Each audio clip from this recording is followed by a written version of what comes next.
Welcome to the Grueling Truths Inside Boxing Weekly Show. I'm your host, Mike Goodpaster, and I want to welcome in my co-host all the way out in Denver, Colorado, Jeremiah Preisser. Hello, that's right, the Mile High City. I'm excited to be here, always excited to be here. Let's talk some boxing, Mike. The Mile High City. The thing that's funny is they started calling that before the weed thing, too. Yeah, that's true. Yeah, at first it was an elevation thing. Now it's now there are dispensaries everywhere. Yeah, now it's because everybody's high. Yeah, it's true. But all right, well, we had some interesting fights this week. I know one of the fights you were interested in watching was Sam Sullivan. You want to talk a little about that? Yeah, I mean, Sam Sullivan's he's an awkward stylist. He's one of those guys who's not very talented, but he always made up for it with a high work rate, really good conditioning. He had this, again, back to the awkward style where he would get inside on you and then break away at odd times and throw punches. And Dominic Wade, who just fought Gennady Golovkin, I thought Sullivan beat him, but, Sullivan also gave Jermaine Taylor a tough time. He was beating him before his knee injury. You're right. Joe Calzaghe even gave a tough time when Calzaghe was destroying everybody. Yeah, I mean, Sullivan is a good fighter, but now he's 42. He's faded. He's had, a surgery or two on his knee, and Sergey Deverenchenko blasted him out. Deverenchenko, you could see his amateur experience. I think he has something like 400 amateur fights. And what he did, what a lot of guys did not do previously, was Deverenchenko would follow him in and out. So whenever Sullivan would pull away, Deverenchenko would follow him in. It was just very smart. This guy's a highly technical fighter, and he blasted him with a left hook to end it. Beautiful shot. He pulled out. So how high a ceiling do you think that he has? I think he's a top 5 middleweight for sure. I don't think he's good enough to hang with Gennady Golovkin, but at this point in time, I think he can hang and beat with most guys at middleweight. Yeah, and at this point in time, nobody can hang. Nobody's hung with Golovkin, if ever. That's not really a shot at him, and maybe Golovkin eventually moves up to 168, and maybe he's got a shot. Maybe, yeah, but I don't know. I really like this kid Deverenchenko. If there's a style that I would compare him to, it's Juan Manuel Marquez. He fights quite a bit like him. He's always on balance to throw shots, has good power, has good speed. He's just well-rounded. I like the guy. I like a lot of these Ukrainians. You know the bad thing about Juan Manuel Marquez? He is one of the greatest fighters of the last 20 years. I'm sure you'll agree with that. But when I think of Juan Manuel Marquez, I can't get the image out of him drinking his own pee on HBO out of my mind. Yeah, well, I mean, he was thoroughly convinced that it gave him some sort of pep, and it's just one of the superhuman piss powers. Yeah, but you follow baseball enough, right? I mean, you know that. Well, you follow sports in general. You know the oddities. Like a lot of these guys are superstitious, especially baseball players. I've noticed. Like you remember Nomar Garcia-Parra, how he would do the thing with his gloves every time he got. You had Wade Boggs, that you're bringing up Red Sox, that used to eat chicken before every game. Yeah, I mean, a lot of these guys just kind of have their thing. And I guess with Marquez... Yeah, but drinking your own piss is a lot different between the glove thing and eating chicken. Yes, you're right. I understand that. I know. I'm not trying maybe if he would have beat Floyd Mayweather, maybe there would have been a new Mexican superhero called Piss Man. Oh, I would have been drinking Juan Manuel Marquez's piss. Really? I wouldn't drink any piss, including my own. That's just sick. But we'll go on from there. Now we're talking about drinking piss. Come on. Well, so you would drink piss if you could beat up somebody with it. If it gave you the ability to beat Mayweather, or if it was Yeah, I wouldn't even want to beat Mayweather enough to drink piss, but what the hell? Maybe I'd do it for the amount of money you'd get for fighting him, but let's get off the piss, and we will go to Valdez knocking out Rueda in 2 rounds. Surprise you at all? Well, I thought it would be a tougher fight than that. I do, too. I mean, Rueda, again, what we were talking about before, it looks like he has good power. I mean, he certainly threw some good shots.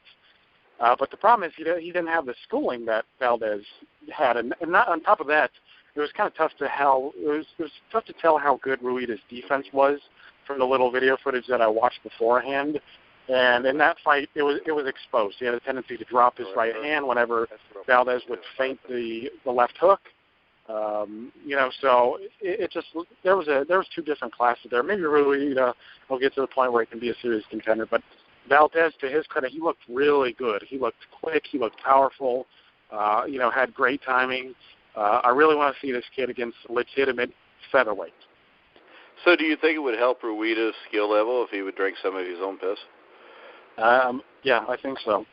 Okay. Well, maybe we'll have him on the show and suggest that time.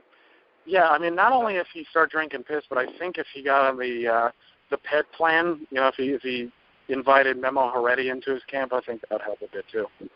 Yeah, I mean, drinking piss, PEDs, I mean, that'll make you a man. But let's go ahead, and for some reason I can't get off the piss subject now. That's why, for future reference, we'd never bring up Juan Manuel Marquez on the show. Terrence Crawford, Victor Postal. What I took away from that was for 4 rounds, Victor was as good as Crawford. But after the 4th round, as we see in a lot of fights, I mean, Zab Judah, Floyd Mayweather, Judah looked as good as Mayweather for 4 or 5 rounds. I mean, the cream rises to the top as you get on deeper in fights. Yes, sir. Yes, sir, it does. And I think a lot of us, we expected it of Crawford. I mean, it was kind of hard to tell, before the fight what level both guys were on. Postol, besides the Matisse fight, Matisse looked a little uninspired in that bout, so it's hard to say exactly where he was. But, yeah, I mean, in the beginning it looked like Postol's height, was giving Crawford a little trouble. He was feinting a lot with the left hand, jabbing to the body. But I think he became a little too predictable for Crawford. He was relying too much on landing the straight right hand. Crawford took the jab away, moved a lot.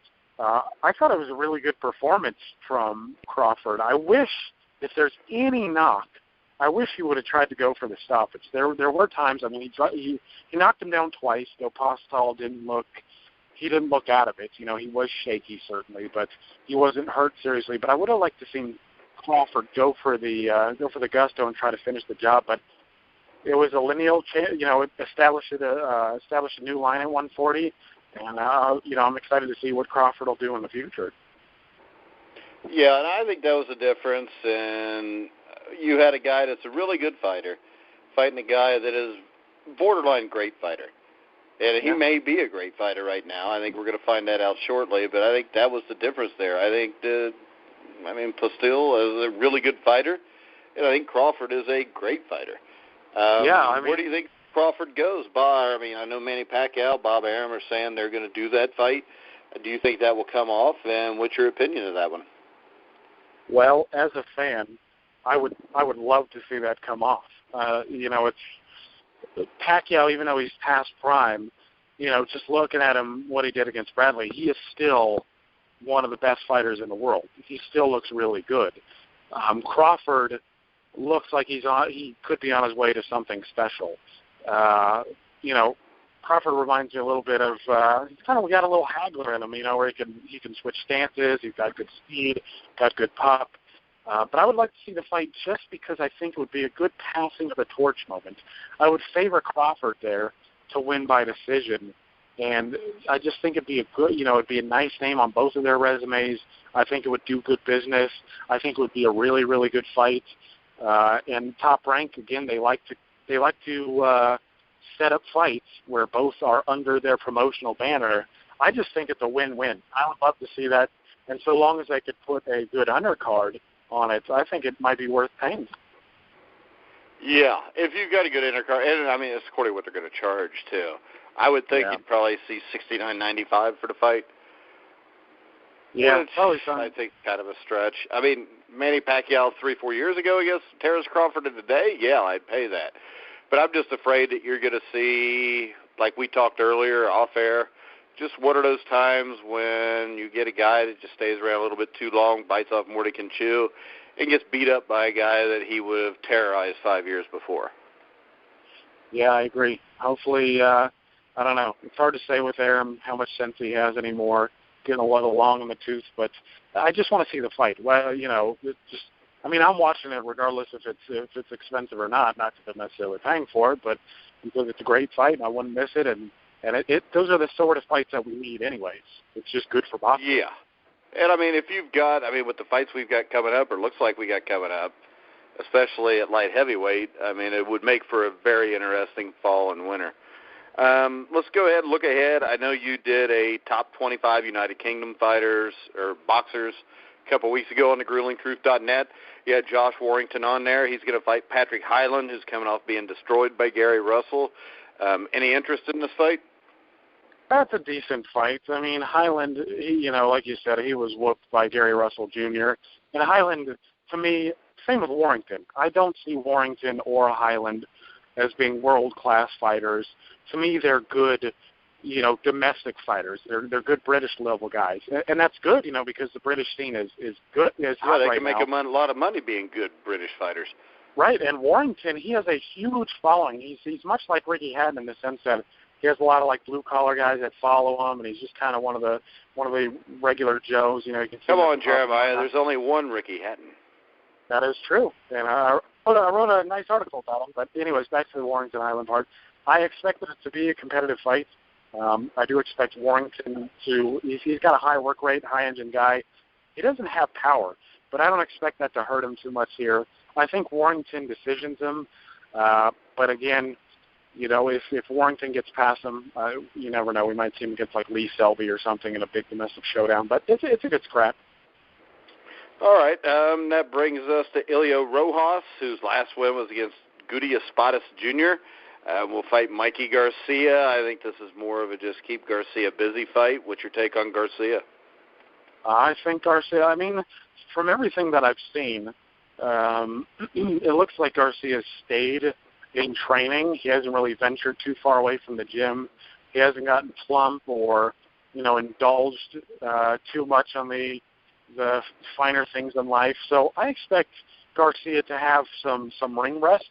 But I think he comes out and I think he blasts Rojas out. I think it's a nice comeback fight. But I'm glad to see Mikey Garcia back. I think this sets up bigger things. I've already heard that they're looking at British fighter Terry Flanagan in the future. But I've always liked Mike Garcia. I think he's a really technical fighter, good speed, good power. I'm just excited to see him back. And he's beaten some good competition. Yeah, he is. He beat Salido. He beat Burgos, he beat Roman Martinez, all solid fighters. Yeah, beat Salido. Yeah. That brings us to Adonis Stevenson, who is entertaining to watch against Thomas Williams. But my problem is I think that Adonis Stevenson by now should have had a Kovalev fight, and I think that it is on him why they didn't do it. You think Thomas Williams has a chance, or do you think he's just a killing time fight? And because that's what I think it is. And if it is a killing time fight, what's he killing time for? Well, it's hard to say with Stevenson. He hasn't fought. Part of the reason the Ring magazine stripped him of his Lanil championship is because he had not defended against a top 5 guy. And he's continuing that trend. With Williams, I think he's a good fighter, but I think he is susceptible. His heart may be lacking. Anybody who watched the Campillo fight, he took a little bit of a beat down there and eventually packed it in. He has good power. He looked good in his last fight against, I believe it was Edwin Rodriguez. But Rodriguez chose to slug it out. He was there to brawl. Yeah, let's face it, Rodriguez is not a big-time top 10 contender. No, he's not. He already lost to Ward and whatnot. But Stevenson isn't that kind of guy. He's not going to come in there swinging away. He's going to pick his shots, particularly that devastating left hand, and he's going to put Williams away. Williams may be game for the first few rounds, but again, I think Stevenson probably tries to fill him out for the first few rounds, and that's why Williams is competitive. But I think, again, Stevenson ends up landing the left, ends up putting him away. And hopefully, he can land, the 175-pound division is hot. There's a lot of really good fighters. So hopefully Stevenson steps it up after this. Please. Well, I would like to see Stevenson fight the winner of Kovalev and Ward, but I don't think it'll ever happen. No, I would love to see that. And I've heard from Kovalev's people that they don't expect it to happen. I'm not sure, what the next. Well, I don't think Stevenson wants to get in the ring with either one of them. No, but you know what? If he doesn't, then that's too bad for him because at least Kovalev and Ward are taking on the big challenges. And at Stevenson's age, I think he's nearing 40. I think he's like 37, 38. At his age, he's not going to last much longer, even against guys like Williams. Yeah, unless maybe they're just waiting for that fight to play out and then maybe get his one big money fight. Maybe. I mean, if that's the case, that's good and well to me. I mean, yeah, if that's it, I've got no problem with it because that's good business. I mean, exactly. You wait till those guys do it. You know, you make maybe a couple $1 million fighting some guys that aren't really a threat to you, and then you get the one big fight on pay-per-view, go out in a blaze of glory. So if that's what he's doing, I think that's great. I don't think that's what he's doing. That brings us to the main event, which I think this is the main event to me for this weekend. It's Carl Frampton against Leo Santa Cruz.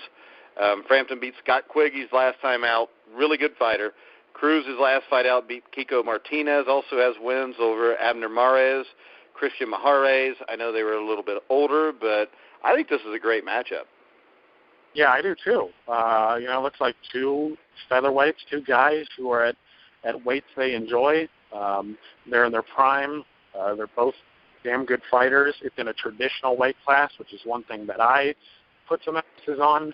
I've followed Santa Cruz and Frampton for quite a while now, and it's just a highly competitive matchup. I like the style smash too. I mean, Frampton, he can punch a bit, but he's a boxer puncher.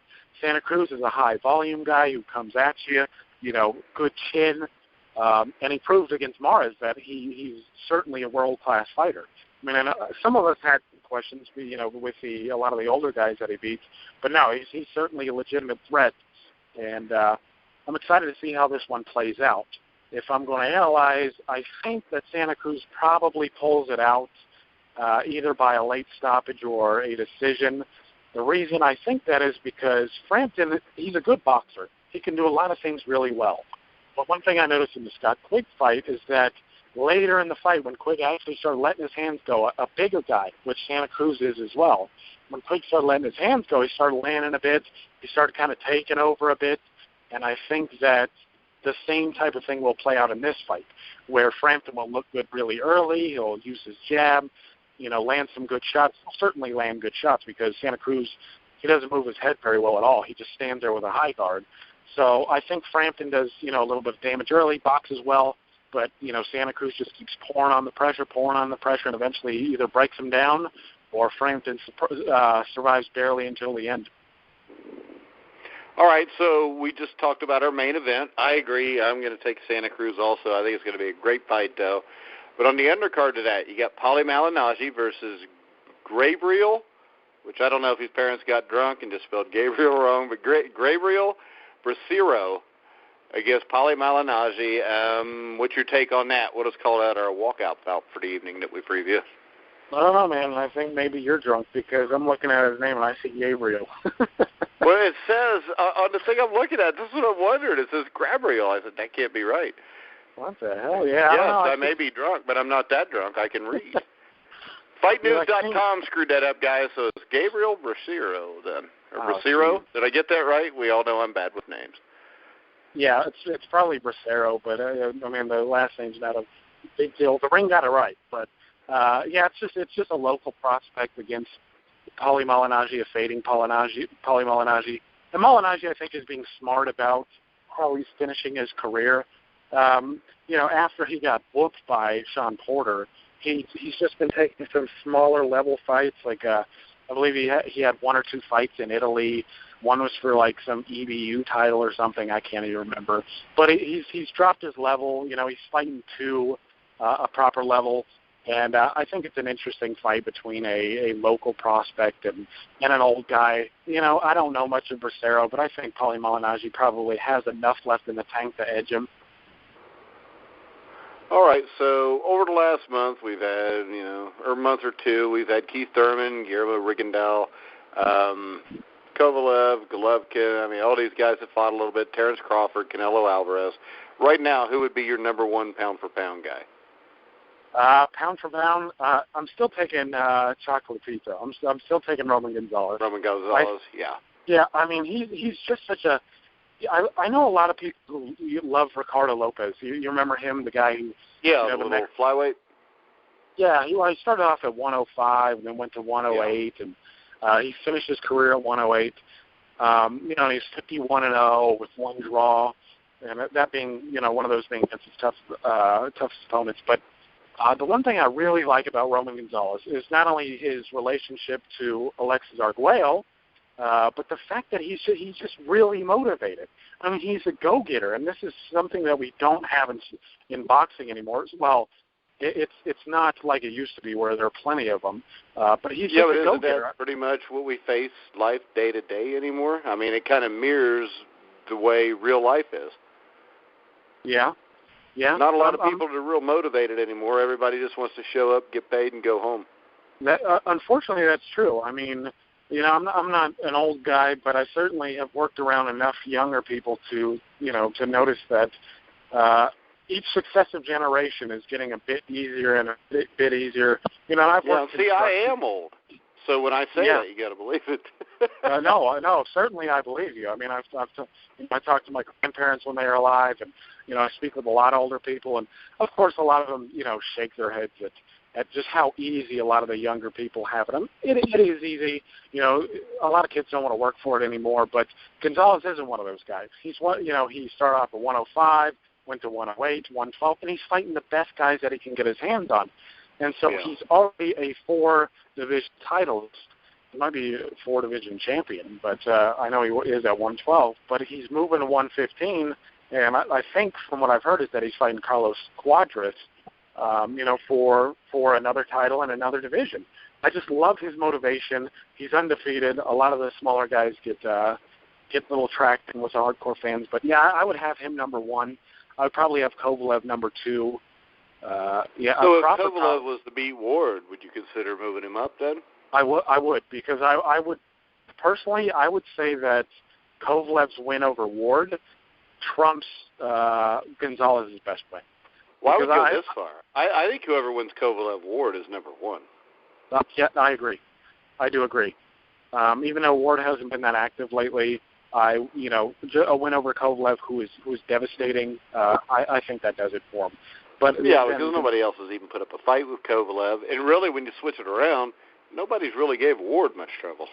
No, Ward's had a relatively easy time with the best guys that he's been in against. Yeah, he's probably won 90% of the rounds he's ever fought, and he fought guys that were top 5, top 10 pound-for-pound fighters. Yeah, he's certainly excellent. I agree. I mean, whoever wins that fight is number 1 for me. Crawford probably is likely top 5 for me now. Because guys like Regan Diaz, I haven't had him in the top 5 at all, because he hasn't done shit outside. Yeah, but I think the key for Crawford to get to number 1 is to probably move to 147.